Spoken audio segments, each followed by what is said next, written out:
kita pemateri 3, kami pemateri 4, dan ada Dimas, Shelly sebagai tutulah. Kepada pemateri 1, waktu dan tempat dipersilakan.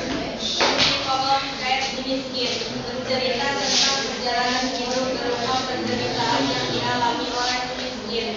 Latif ini karena dengan sumpah batera indra mereka demikian Indonesia.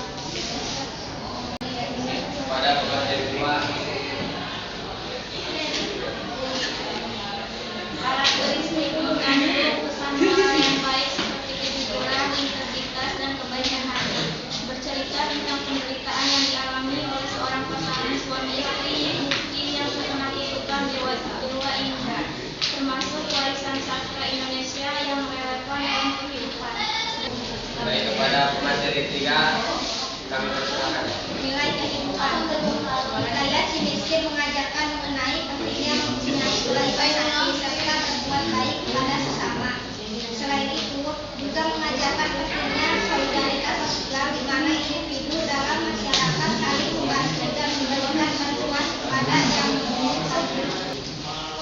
Karakteristik bahan hikayat kutipan si miskin. Menggunakan bahasa Melayu lama, menggunakan kata al-kait seperti syahadan dan Bising goreng ya? bermula. Menggunakan banyak konjungsi kata penghubung pada setiap awal kalimat seperti maka dan ketika. Menggunakan masas untuk memperindah cerita.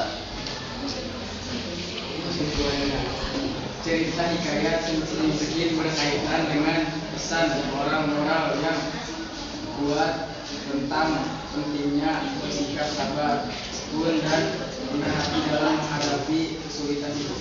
Baik, itu hasil dari kerja kelompok kami. Jika ada yang ditanyakan, silakan. Pertanyaan dari kelompok 3, apa amanat yang dapat dipetik dari hikayat si miskin? Saya akan menjawab pertanyaan dari kelompok 3, yaitu apa Iya, amanat bagus. yang dapat dipetik dari cerita hikayat si miskin. Amanat yang bisa kita petik dari hikayat si miskin adalah hargai kesederhanaan dan jangan bergantung pada harta. Terima nasib dengan ikhlas. Kebahagiaan itu subjektif. Pentingnya merasa cukup dan jangan menghakimi orang berdasarkan kekayaan atau status. Baik, kelompok 3, apakah sudah puas?